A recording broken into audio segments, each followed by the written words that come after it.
আমি বললাম যথার্থ। তাইলে কৃতিত্বটা কার? বললেন আল্লাহ তাআলার। কিন্তু আমি পরে দেখি যে তারাই বলতে শুরু করলেন অমুক হলো এই আন্দোলনের মাস্টারমাইন্ড। আমি অবাক। সেই দিন বললেন কি, এখন বলেন কি? আমি তাকে ফোন করে জিজ্ঞেস করলাম, ভাই ওই কথা বলছিলেন স্মরণ আছে? আমার কানে কিন্তু এখনো আপনার কথাটি বাজে। তিনি চুপ, আমাকে কোনো রিপ্লাই করলেন।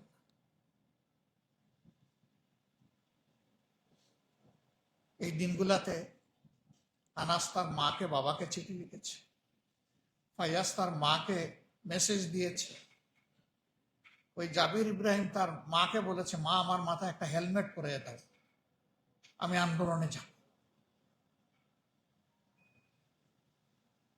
এরকম ছোট ছোট বাচ্চা, অবুঝ বাচ্চা, তারা মাকে বলেছে আমি স্বার্থপরের মতো ঘরে বসে থাকতে পারি না। জাতির আজাদের জন্য আমার বড় ভাইয়েরা, সহপাঠীরা, এমনকি অনুজরা যেখানে রাস্তায় নেমে গিয়েছে, আমি স্বার্থপর হয়ে কাপুরুষ হয়ে তোমার ওই সন্তান হয়ে আমি বাঁচতে চাই না। উত্তরার রাস্তায় দেখেছেন আপনারা, এখনো রিলটা বাসে। ছোট্ট একটা ছেলে, ধারণা করে 6-7 বছর বয়স। তাকে সবাই গিয়ে বলতেছে তুমি চলে যাও। কেন চলে যাব? কয়ে যে তুমি কেন এখানে থাকো? কয়ে যে আমি আন্দোলন করতে আসছি। তুমি আন্দোলন করতে আসছো? যদি গুলি এসে তোমাকে শেষ করে দেয়, কয়ে আমি শহীদ হয়ে যাব। তোমার মা বাপ কাঁদবে না? কয়ে না, আমি আমার মা বাপকে বলে এসেছি আমি মারা গেলে দুঃখ রেখো না, আমাকে ক্ষমা করে দিও। এই 6-7 বছরের শিশু। আমি মাস্টার মাইন্ড কারে বলবো? এরা সবাই এক একজন মাস্টার মাইন্ড। এই জন্য এই আন্দোলনের কোনো একক মাস্টার মাইন্ড নাই। এখানে একজন সাবেক সামরিক অফিসার এবং পার্লামেন্ট সদস্য মেজর আখতারুজ্জামান সাহেব বলে গেছেন যে এর পিতৃত্ব নিতে হবে না। আমরা ঘরে ঘরে গিয়ে শহীদ পরিবারে গিয়ে বলেছি পিতৃত্ব যার আছে তিনি পিতার মর্যাদায় গ্লোরিফাই হবেন ইনশাল্লাহ। আর আমরা হব এই পরিবারের সদস্য। আমরা এই পরিবারের সদস্য হয়ে বাঁচতে চাই, থাকতে চাই। এই পরিবারকে নিয়ে আমরা, পরিবারগুলোকে নিয়ে আমরা গর্ব করতে চাই। আল্লাহর কসম, এ পর্যন্ত আমরা দাবি করি নাই এই আন্দোলনে আমাদের এই অবদান ছিল, ওই অবদান ছিল, ওই অবদান ছিল। অনেকে এখন দাবি করেন। অবাক! তরে তরে সারি সারি লাশ, আর আহতরা যখন হাসপাতালে একজনের পর একজন গিয়ে ঢুকেছে, তাদের খবর নেওয়ার মতো কাউকে খুঁজে পাওয়া যায়নি। আমার সহকর্মীরা জীবনের মায়া ত্যাগ করে প্রত্যেকটা হাসপাতালে তাদেরকে পাঠিয়েছি, যাও তাদেরকে আশ্বস্ত করো তারা যেন চিকিৎসায় কোনো গাফিলতি না করে। তাদের বেবার যা লাগে প্রয়োজনে গায়ের রক্ত বের করে বিক্রি করে সেটা পরিশোধ করবো ইনশাআল্লাহ। আমরা মনে করি না যে এই বিপ্লবের প্রতি এইটুকু অবদানের কারণে আমাদের কৃতজ্ঞতা আদায় হয়ে যাবে, এটা মোটেই মনে করি না। কিন্তু আমরা মনে করি যে এটা আমাদের দায়িত্ব ছিল।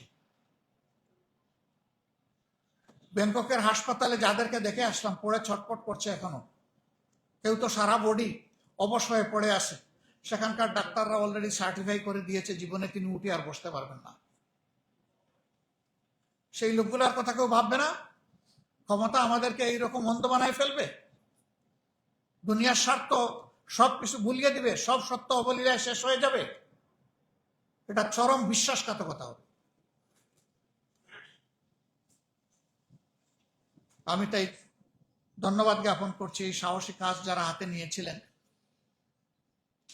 তার প্রথম পর্ব যারা আজকে উন্মোচন করার ব্যবস্থা আমাদেরকে করে দিয়েছেন, এর সাথে সম্পৃক্ত সকলকে অন্তরের অন্তঃস্থল থেকে ধন্যবাদ জানাই। আমি আবার অনুরোধ করব, আপনার আমার পছন্দ হোক না হোক, যার যেখানে যে অবদান, এটা যেন আড়াল না হয়, এটা যেন আপনাদের কলমে ইতিহাসের পাতায় উঠে আসে। একটা ক্রেডিবল ইলেকশন, একটা ক্রেডিবল ইতিহাস তৈরি হোক। 71 সালে একজন ইনোসেন্ট মানুষও যদি মারা যায়, সেটার জন্য গোটা জাতি আমরা কষ্ট পাই, দুঃখ বোধ করি।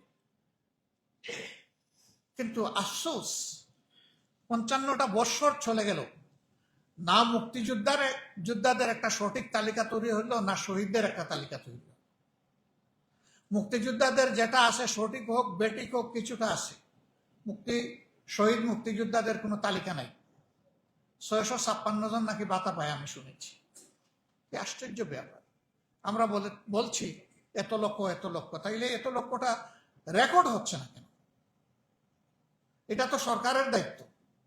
এতগুলা সরকার আসলো গেল, সবাই দাবি করেন যে আমরা মুক্তিযুদ্ধের স্টেক হোল্ডার। ওকে, আপনারা মুক্তিযুদ্ধের স্টেক হোল্ডার, আপনাদেরকে সম্মান করি। তাই গুরুত্বপূর্ণ কাজটা করছেন না কেন? এটা করে ইতিহাসটা উঠে আসুক, ওই ফ্যামিলিগুলা গ্লোরিফাই হোক, শহীদদের আত্মা শান্তি পাক। ৭১-এর মতো ২৪ যেন হারিয়ে না যায়, এই জন্য এই উদ্যোগ। আবারও মোবারকবাদ। আমি সরকারকে অনুরোধ করব, এটি তো সরকারি উদ্যোগ নয়, সরকারের দায়িত্ব আছে, আপনারা উদ্যোগ নেন, সঠিক ইতিহাস রচনা করেন। কিন্তু আমি খুব আশাবাদী হতে পারছি না। বলবেন হোয়াই নট? এই ২৪-এর পরিবর্তনের আগে আমাদের কণ্ঠে, রাজনীতিবিদদের কণ্ঠে যে সুর ছিল, ৫ তারিখের পর থেকে আস্তে আস্তে বদলে যাচ্ছে। ১২ ফেব্রুয়ারি ২০২৬-এর পরে ব্যাপকভাবে বদলে গেছে। আগে যে সমস্ত কথা বলেছেন, অঙ্গীকার ব্যক্ত করেছেন, অনেকে এটা এখন বেমালুম ভুলে গেছে। তার ঠিক বিপরীতে গিয়ে এখন তারা ন্যারেটিভ দাঁড় করাচ্ছেন, বয়ান তৈরি করছেন। জনগণের অভিপ্রায় একটা ডেমোক্রেটিক সোসাইটিতে সর্বোচ্চ মর্যাদা পায়। সেই অভিপ্রায়ের ভিত্তিতে কোনো ভোট হলো, কোনো রায় হলো, ৭০ ভাগ মানুষ ভোট দিল।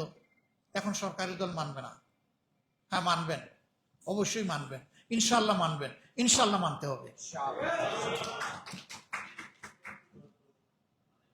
এতগুলা খুন হলো, গুম হলো, পঙ্গু হলো, নির্যাতন হলো, মিথ্যা মামলা হলো, তার বিচার এখন স্থবির হয়ে পড়েছে। আগে সরকারের সময় যেটুকু গতি ছিল, এটাও এখন খুঁজে পাওয়া যাচ্ছে না। জুলাই স্মৃতি জাদুঘর খুলে দেওয়ার জন্য সংসদে আমরা দাবি উত্থাপন করলাম। প্রধানমন্ত্রী সংসদে দাঁড়িয়ে বললেন যে ৫ আগস্ট এই বছরে এটা ওপেন করা হবে। আজকে তো ৪ আগস্ট, এখন পর্যন্ত তো কোনো আলামত দেখছি না। ৫ আগস্ট ওপেন হলে তো কিছু আলামত ইতিমধ্যে হতো, কিছু দাওয়াত, কিছু আহ্বান পেতাম আমরা, স্বাভাবিকভাবে আশা করি। এটা কি হচ্ছে এগুলো? তাইলে কি জুলাইকে ভুলিয়ে দেওয়ার একটা নিরন্তর উল্টা সংগ্রাম শুরু হয়েছে?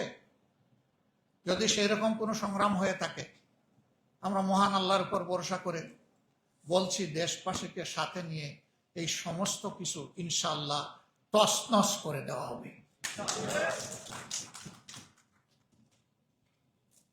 কি জীবন তো একটাই, সেই জীবন স্বার্থপর কাপুরুষের জীবন না হয়, এই জীবন হোক জাতির জন্য উৎসর্গ। এখানে কোনো বৃদ্ধ আর যৌবনের কোনো ব্যাপার নাই, এই ইস্যুতে একাকার ইনশাআল্লাহ। এই ইস্যু ভুলিয়ে দেওয়ার জন্য আমাদেরকে অনেক লোক টোপ প্রস্তাব, বিভিন্ন কিছু দেওয়া হচ্ছে। আমাদের সোজা সাপটা কথা, জনগণ যে রায় দিয়েছে এইটাই মানতে হবে, আমাদের আলাদা কোনো রায় নাই। এর বাইরে আমরা যাব না, যাওয়ার কোনো সুযোগ নাই। আমরা জাতির সাথে বিশ্বাসঘাতকতা করতে চাই না। কেউ করে করুক, আমরা করব না। আমার শেষ অনুরোধ সরকারের প্রতি, মেহরবানি করে জুলাই যোদ্ধাদের গায়ে হাত দেবেন না। যে জুলাই যোদ্ধাদের কারণে আজকে আপনি সরকার, সেই জুলাই যোদ্ধাদের চোখগুলা কেড়ে নেবেন না, হাত পা ভাঙবেন না, এক ফোঁটা রক্ত ঝরাবেন না। যদি ঝরান, এটি হবে অবশ্যই চরম নিমক হারামি হবে। যাদের রক্ত, সাহসিকতা, সংগ্রাম, ত্যাগ আজকে বাংলাদেশকে এই পর্যায়ে এনে দিয়েছে, এটা ভুলবেন না, ভুলার চেষ্টা করবেন না। আমরা জাতিকে কথা দিচ্ছি, হে প্রিয় জাতি, আপনাদের প্রয়োজনে আমাদের যেটুকু সামর্থ্য আছে সবটুকু উজাড় করে আমরা করে দেব ইনশাআল্লাহ। আমরা এখানে কোনো ক্ষান্ত দেব না, কোনো কম্প্রোমাইজ করব না। ইয়েস, দেশের বৃহত্তর স্বার্থে যে কোনো সময় দেশের স্বার্থে যে কোনো বিষয়ে আমরা ঐক্যবদ্ধ হতে রাজি আছি, কিন্তু জনগণের একটা সিঙ্গেল অধিকারকে বিসর্জন দিয়ে এটা হবে না। কোনো আধিপত্যবাদের কাছে মাথা নত করবো না ইনশাআল্লাহ। এ মাথা সমুন্নত থাকবে, সেটা দরকার হয় ফাঁসির তক্তায় যাব, আয়না করে যাব, আল্লাহ যেটা নির্ধারণ করেছেন সেখানে যাব। আমাদের এক ছোট ভাই বলেছে, ওরে জিজ্ঞেস করা হয়েছে যে যদি আঘাত আসে কি করবেন, কয় হয় জেলে যাব, না হয় কবরে যাব। আমি বললাম তৃতীয় আরেকটা বলো নাই কেন? বলা উচিত ছিল জেলে যাব, অথবা আয়না করে যাব, অথবা কবরে যাব।